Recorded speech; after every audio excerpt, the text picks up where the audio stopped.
du Burkina Faso.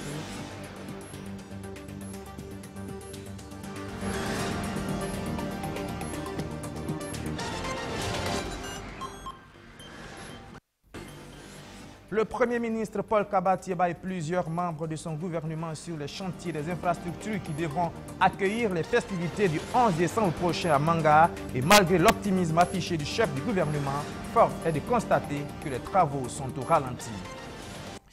Il y a maintenant un contrôleur général d'État adjoint. Ousmane Siridié a prêté serment hier devant le Conseil constitutionnel.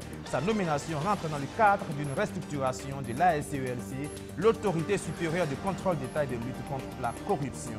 Et puis, les civils et les militaires ensemble pour une meilleure sécurité, leur collaboration pourrait renforcer la lutte contre le terrorisme. La question a rassemblé des représentants de ces deux entités au cours d'un atelier organisé par le Centre d'études stratégiques de l'Afrique.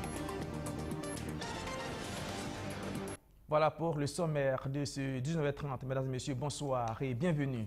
Cela ne vous a pas échappé que nous sommes le 10 novembre 2018. Nous sommes pratiquement à un mois des festivités du 58e anniversaire du Burkina Faso. Eh bien, à 4 semaines de la célébration du 11 décembre prochain qui se tiendra à Manga, le Premier ministre Paul Kabatieba s'est rendu sur place pour constater l'état d'avancement des différents chantiers. Et le moins qu'on puisse dire, c'est que les travaux sont plutôt, les taux d'exécution sont plutôt mi-figue, mi-raisin. Le compte rendu de Mamounata Kaboré.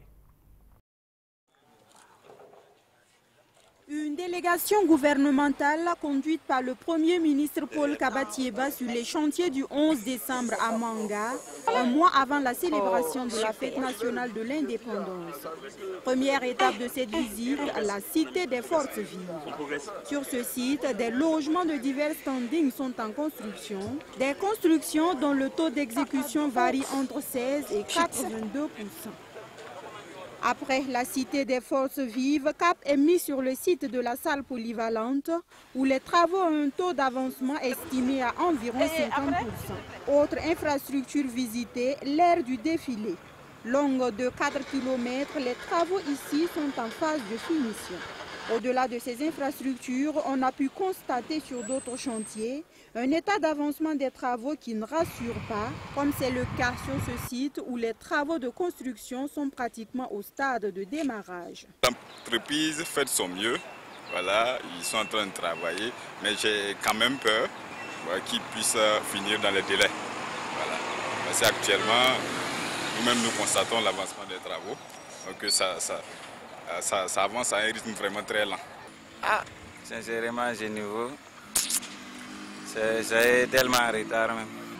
Moi-même, je ne pense pas que si on descend même aura les sincères. Qu'à cela ne tienne, c'est un Premier ministre plutôt confiant qui affiche, lui, son optimisme.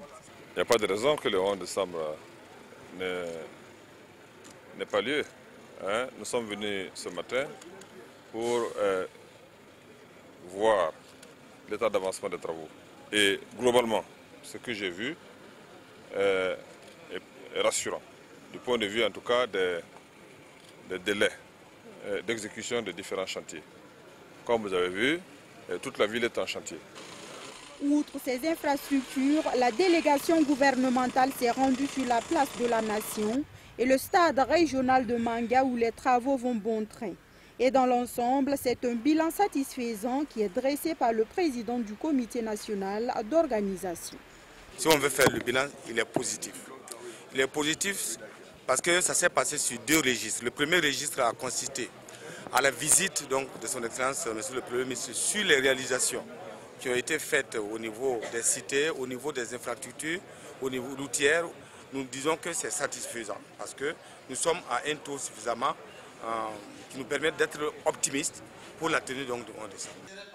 Cette visite de terrain s'est achevée avec le lancement de la conférence inaugurale des travaux de réflexion entrant dans le cadre du 11 décembre. Des réflexions qui vont porter sur le thème général de la célébration du 58e anniversaire de l'indépendance du Burkina Faso, intitulé « Bonne gouvernance et équité sociale pour une nation forte et prospère ». Voilà une infrastructure qui pourrait pallier une éventuelle insuffisance de logements à Manga le 11 décembre. Situé à une vingtaine de kilomètres de la ville, l'hôtel Iman et ses 45 chambres, lui, est fin prêt. Il a même été inauguré aujourd'hui. Natacha Ouedraogo pour le compte rendu. Au carrefour Mangapo, dans la commune rurale de Nobéré, il y a désormais ce joyau, l'hôtel Iman, situé à 19 km de Manga. Un hôtel 3 étoiles, composé de 45 chambres aménagées, d'un restaurant, d'un bar, d'un service traiteur et de location et d'une petite et grande salle de conférence. Il est inauguré ce 10 novembre 2018, à un mois de la célébration de la fête nationale. C'est un ouvrage qui va accroître les capacités d'offres touristiques du Burkina Faso. C'est un ouvrage qui va conséquemment aussi accroître les capacités d'offres d'emploi à nos nombreux jeunes, à nos nombreuses femmes qui, par ces temps qui courent, sont à la recherche de l'emploi. C'est un ouvrage évidemment qui va contribuer au développement économique puisque un ensemble d'activités à caractère commercial et économique pourront se développer autour de la présence de cet hôtel. Cet hôtel est l'œuvre de cette dame, Adja Aminata Congo Ouedraogo. Il est le fruit de 8 années de combat, dit-elle.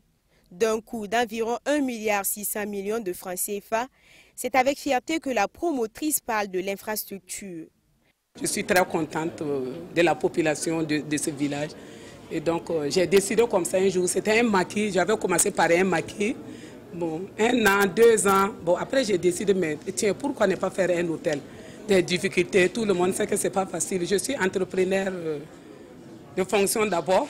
Je sais que la construction, ce n'est vraiment pas facile. Avec les ouvriers d'abord, ce n'est pas facile. Tous les jours, c'est la bagarre, la lutte, bon, jusqu'à on a fini par arriver. À peine ouvert, l'hôtel emploie déjà près d'une 50aine de personnes. Abdou Ouedraogo, coparrain et filleul de la promotrice, apprécie cette initiative. Nous sommes très ravis et nous sommes très fiers que la grande sœur quand même a pu réaliser cette joyau d'hôtel et a aussi créé de l'emploi pour la jeunesse de Manga. Vraiment c'est la joie, c'est ce que le chef de l'État même demande. Il faut la création de l'emploi pour quand même diminuer le chômage. Donc ça fait qu'on ne peut qu'accompagner et on est très ravis, on doit remercier le bon Dieu. L'hôtel Iman signifie la foi. C'est ainsi que la promotrice garde espoir qu'il fera le plein le 11 décembre prochain. Les enjeux et les défis des conditions d'accès à l'eau potable et à l'assainissement des populations portés par l'Assemblée nationale. Ce thème important était au cœur de la conférence publique organisée par la commission chargée des questions environnementales, la première d'une série consacrée aux grandes questions sur la nation. Luc Pabelgem. Cette conférence ouvre la série de celles prévues par l'Assemblée nationale sur les grandes questions de la nation. Et c'est la Commission du développement économique, de l'environnement et des changements climatiques qui ouvre la première conférence publique sur la question cruciale de l'eau. Le Burkina Faso face au défi de l'accès durable pour tous à l'eau potable et à l'assainissement, c'est le thème de cette première conférence publique. En attendant que le conférencier qui s'est investi dans le domaine et qui dispose d'informations très exhaustives viennent nous entretenir sur le sujet, je peux dire que la pertinence du choix du thème de cette conférence est due au fait que la qualité des services d'eau potable reste une grande problématique aussi bien en milieu urbain et particulièrement plus accentuée en zone rurale où vivent 70% des citoyens. Il en est de même de la situation du secteur de l'assainissement dans notre pays qui reste également une grande préoccupation majeure. L'objectif global de cette conférence est de créer un espace de discussion en vue de permettre aux parlementaires et à l'ensemble des participants de questionner les progrès en matière d'accès à l'eau potable et à l'assainissement et de mieux comprendre les enjeux et les défis de ce secteur majeur de développement du Burkina Faso. Le Centre parlementaire canadien a appuyé l'Assemblée nationale pour cette conférence à travers le projet d'appui à la démocratie du Burkina Faso. Le projet a pour objectif de renforcer les capacités des 127 députés et du personnel de l'Assemblée nationale dans leurs fonctions de représentation, de législation et de contrôle de manière efficace et transparente. il est dit que l'accès à l'eau potable dans les villes de Ouagadougou, Fada, Koudougou, Ouaïbia est de 100% et qu'au total, 23 des localités couvertes par l'ONEA affichent un taux de 100%. Est-ce à dire que la population dans chacune de ces localités a accès à l'eau potable pour des besoins de ménage? C'est vraiment une question qu'il faut se poser. Les coupures intempestives de l'eau à certaines périodes de l'année sont là pour nous prouver le contraire.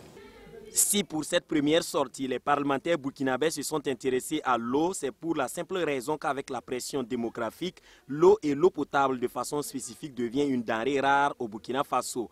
Malgré les efforts du gouvernement et les projets annoncés, l'approvisionnement en eau demeure une corvée en ville comme en campagne.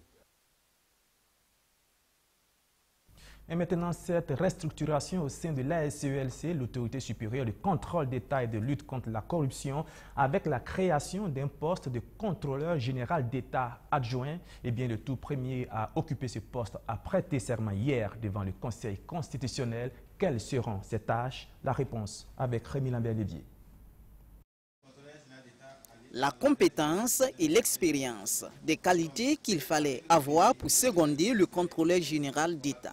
Et Ousmane Siribié était la personne la mieux indiquée au regard de son vécu, selon Luc Marius Ibliga. En prenant fonction par cette prestation de serment devant le Conseil constitutionnel, le contrôleur général d'État adjoint rend opérationnel la restructuration de l'ASELC, l'autorité supérieure de contrôle d'État et de lutte contre la corruption. Il s'agit de coordonner les départements techniques que sont les départements audit et contrôle, le département enquête et investigation, le département des déclarations d'intérêt de patrimoine, le département de la stratégie nationale de prévention et enfin le département de suivi des recommandations et des actions en justice. Donc je suis chargé de la coordination de tout ce qui concerne le métier au niveau de l'autorité supérieure de contrôle d'État. Les services administratifs ont été confiés à une autre personne. En tant que secrétaire général, je faisais les deux en même temps, c'est-à-dire j'assumais en même temps les fonctions administratives, de coordination administrative et en même temps de coordination de tout ce qui est métier, c'est-à-dire ce qui est technique. La création du poste d'adjoint permet également à l'ASELC de se mettre à l'abri de tout dysfonctionnement. La création d'un poste de contrôleur général d'État adjoint vise à assurer le respect d'un des principes fondamentaux, ce qu'on appelle les principes de Jakarta sur les agences anticorruption, qui est l'idée de la permanence. Parce que l'on a constaté que dans les agences anticorruption, l'institution pouvait être plombée par le fait qu'à un moment ou à un autre, on décagnote le premier responsable et ainsi l'institution se trouve dans une léthargie. Et c'est cela qu'on a voulu éviter en faisant en sorte que le contrôleur général d'État adjoint soit un contrôleur d'État, c'est-à-dire quelqu'un qui est un technicien de la chose et qui connaît le fonctionnement de l'institution.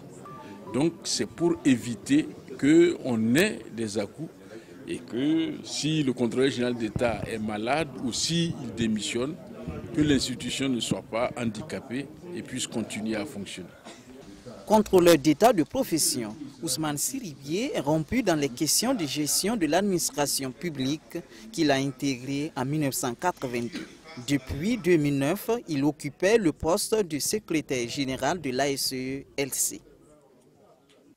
Comment permettre aux civils et aux militaires de cohabiter intelligemment et surtout de collaborer pour une meilleure sécurisation des biens et des personnes?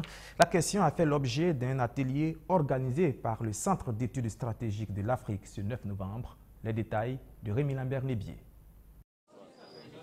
Civils et militaires dans un même environnement. La nécessité de leur collaboration les rassemble en ce lieu. Et il est question pour eux de renforcer leurs relations devenues une condition sine qua non pour résister à l'adversité du moment. Ce n'est pas aujourd'hui qu'on parle de ces relations civilo-militaires, mais au regard de notre contexte, au regard de ce qui se passe actuellement, le terrorisme C'est vrai que dans une guerre classique, les relations civilo-militaires ont toujours existé. Et maintenant, comment renforcer ces relations-là? Qui doit faire quoi actuellement? Parce que y a les renseignements, il y a même, pourquoi ne pas aller jusqu'à dans les universités pour inculquer certains savoirs, certains modules, etc. Mais avant de prospecter le cadre académique, c'est au cours de cet atelier que le Centre d'études stratégiques de l'Afrique CESA a convié ces acteurs de la vie civile et militaire à raffermir leurs relations. Il s'agit concrètement d'échanger entre autres sur l'organisation de la défense et les défis de la sécurité dans la lutte contre le terrorisme et de discuter sur les relations civilo-militaires. Pour les deux parties, c'est bien le cadre idéal pour tisser une union autour de la patrie. L'état des relations civilo-militaires, c'est un état qui est toujours en construction et qui a besoin d'être renforcé. C'est vrai, les forces armées nationales mènent des actions vers les populations civiles. Elles travaillent pas pour elles-mêmes, mais elles travaillent pour les populations civiles. Mais elle a besoin en retour que les civils également travaillent pour elle, en lui fournissant notamment les renseignements et les informations, notamment dans cette guerre asymétrique. Dans le plan stratégique des réformes des forces armées nationales 2018-2022, il y a un gros volet qui est consacré à cela, le lien armée-nation. Et dans ce lien armée-nation, il est prévu des actions civilo-militaires. Donc c'est des mécanismes qui sont établis, qui sont ouverts pour qu'effectivement les civils trouvent un créneau pour s'insérer et pouvoir donner donc les renseignements aux forces de défense et de sécurité. Je crois que c'est comme quelqu'un qui disait « United we stand, divided we fall ». Nous devons nous mettre ensemble et certainement, si nous avons cette unité et cette même vision, la victoire est assurée. Donc, le Centre d'études stratégiques pour l'Afrique est une plateforme civilo-militaire spécialisée dans les études des questions de sécurité en Afrique. Il totalise environ 170 membres au Burkina Faso. À présent, ces chiffres, en 2017, sur plus de 700 000 naissances, seulement plus de 300 000 ont été enregistrées dans le délai prévu de 2 mois, selon des statistiques de la Direction générale de la modernisation de l'État civil. Une situation qui illustre bien les difficultés du secteur qui ont été soulevées au cours de la première session 2018 du cadre partenarial des acteurs de l'État civil. Mamounata Kabore. Sur plus de 6 milliards 700 millions de francs CFA programmés pour la réalisation des activités du plan d'action 2017 de la stratégie nationale de l'État civil révisée, seulement un peu plus d'1 milliard 72 millions de francs CFA ont été alloués, permettant de financer 18 activités sur 65 prévues. Pas étonnant donc que sur par exemple 741 830 naissances survenues dans les formations sanitaires en 2017, seulement 363 827 aient été enregistrées dans les délais légaux de 2 mois. Cette première session 2018 du cadre partenarial des acteurs de l'État civil offre l'occasion au ministre de l'administration territoriale d'apprécier ses résultats. Ces différentes performances sont en deçà des attentes et nous interpellent tous, gouvernement, collectivités territoriales, partenaires techniques et financiers, autorités religieuses et coutumières et organisations de la société civile. Ces performances interpellent tous les acteurs de l'État civil et ils en sont conscients. D'où la tenue de la première session du CAPEC, ce dispositif de suivi-évaluation de la stratégie nationale de l'État civil révisée, un cadre d'échange pour passer le bilan 2017 au pain fin, déceler les difficultés liées à la mise en œuvre de la stratégie afin de proposer des solutions pour son succès.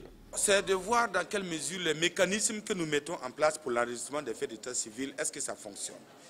Nous voulons que quelqu'un se trouve à Matiakwali, ou bien se trouve par exemple à Founza, dès que la personne donc, est née en matière de naissance, au maximum 2 mois après, il doit être enregistré. Le plus sûr, c'est que nous voulons même 10 minutes après. Mais pour que tout cela se passe, il faut que nous puissions avoir les mécanismes nécessaires. Des mécanismes nécessaires, le département de Siméon Sawadgo travaille pour s'en doter.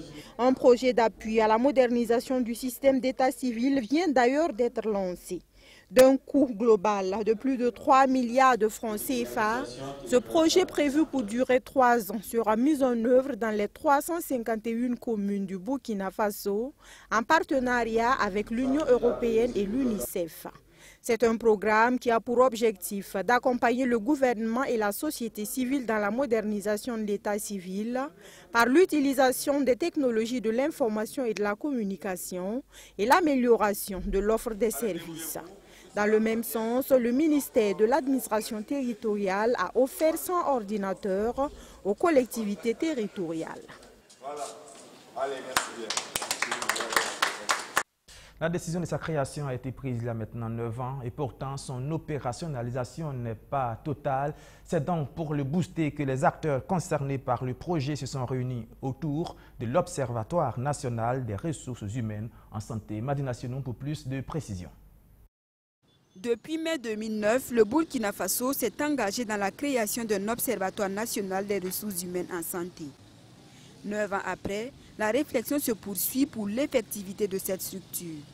Ces hommes et femmes réunis ici à Ouagadougou ont la charge de procéder à la validation de l'arrêté portant création, attribution, organisation et fonctionnement de cet établissement public. L'Observatoire national, c'est une plateforme d'information sur l'ensemble des informations liées aux ressources humaines du point de vue de la production, de la formation, et de la répartition et éventuellement de tout ce qu'il y a comme études en lien avec les ressources humaines.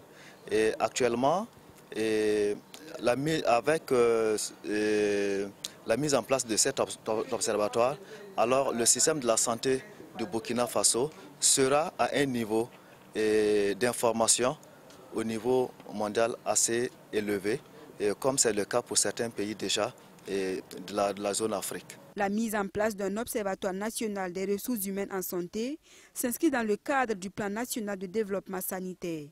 À terme, cet outil viendra améliorer l'offre sanitaire des populations. Ce qui va changer dans la vie de la population après la mise en place de cet observatoire, c'est que ça permettra d'avoir une bonne lecture et c'est dit que toutes les personnes qui voudraient soit faire des études, soit faire des interventions au niveau du Burkina Faso, pourraient avoir des informations accessibles à partir de la plateforme de l'Observatoire et éventuellement mieux cibler en fait, les interventions. Et ça permettra en tout cas d'accroître et d'avoir un impact sur en fait, la prise en charge de la population burkinabé en matière de santé. Financé par l'Organisation mondiale de la santé, l'atelier de validation de l'Observatoire national des ressources humaines en santé devrait permettre au Burkina Faso de disposer d'un système de santé performant. Ils seront certainement pris en compte par l'Observatoire national des ressources humaines en santé quand celui-ci sera opérationnel, bien évidemment. Après plus de 3 ans de formation, ce sont des agents de santé fin près de l'école privée de santé Sciences Nouvelles qui ont prêté serment. Abdelaziz Assari. Tout de blanc vêtu pour certains et de bleu vêtu pour d'autres, les étudiants de l'école privée de santé Sciences Nouvelles prêtent serment. Après plus de 3 ans passés dans l'apprentissage du secret de la médecine, ces jeunes ont pu réussir avec brio à leurs différents examens de fin de formation. Un résultat qui fait d'eux des infirmiers désormais aptes à servir. Nous sommes très satisfaits de la formation au vu des résultats atteints et qui nous donne des atouts importants pour notre carrière professionnelle. Nous remercions tout d'abord la direction de l'école ainsi que tout son personnel qui s'est rendu disponible au cours de notre cursus. Merci également à l'ensemble du corps professoral, aux encadreurs des terrains de stage dont le dévouement exceptionnel et la constance dans l'engagement ont concouru à la réussite des étudiants et au rayonnement de l'école de santé Sciences Nouvelles. À l'instar de la première promotion, cette deuxième promotion de l'école privée de santé Sciences Nouvelles a réalisé un taux de réussite très satisfaisant. Elle a fait 100% dans toutes les filières, sauf en agent itinérant de santé, dans laquelle elle a réalisé un taux de 87%. Donc, ces résultats s'avèrent être l'un des meilleurs sur le plan national.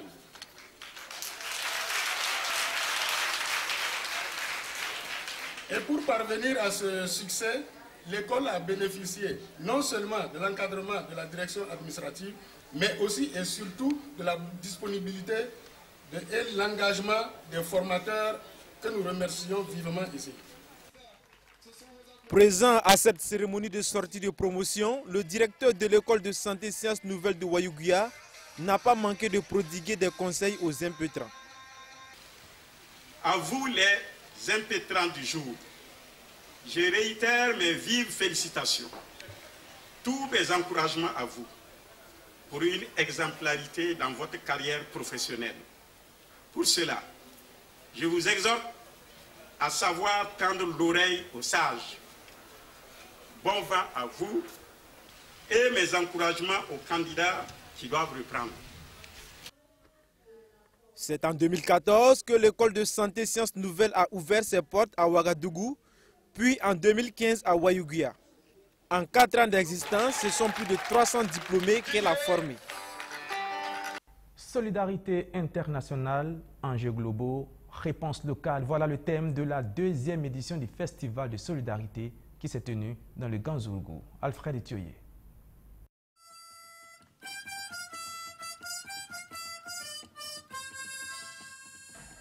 Voilà qui plante le décor de ce qui sera la 2e édition du Festival des solidarités. À la place Nonciar de Zorgo dans le Ganzourgou, les populations sont invitées à communier dans une solidarité agissante. Solidarité entre populations locales et solidarité entre populations des pays du Sud et celles des pays du Nord. La 2e édition du festival se tient autour du thème « Solidarité internationale, enjeux globaux, réponses locales ». D'enjeux globaux, nous pensons obligatoirement à cette crise économique mondiale qui a mis à genoux tous les pays, réduisant du même coup drastiquement le nombre des candidats aux dons. D'enjeux globaux, nous pensons aux grandes guerres qui secouent différentes contrées de notre planète, contraignant ainsi des millions de foyers à la migration forcée avec ces cohortes d'hécatombes. D'enjeux globaux, nous pensons à cette gangrène qui est le terrorisme qui n'épargne aujourd'hui aucun pays.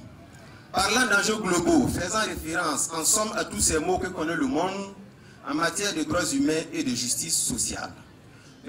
Le monde se déshumanise, la solidarité n'est plus la chose la mieux partagée, les pauvres subissent l'indifférence, une situation commune aux personnes indigentes du monde entier. La Maison des droits de l'homme de Limoges en France, partenaire du réseau Zodo Action et Solidarité, promoteur du festival veut à leur manière contribuer à la réduction des inégalités. L'initiative est saluée à sa juste valeur par les autorités provinciales. Notre monde a besoin de beaucoup plus de solidarité, beaucoup plus d'amour. C'est une interpellation. Nous profitons de l'occasion donc pour remercier les initiateurs du présent festival. Conférence publique sur le thème théâtre, conseil et danse traditionnelle constituent le menu de l'édition.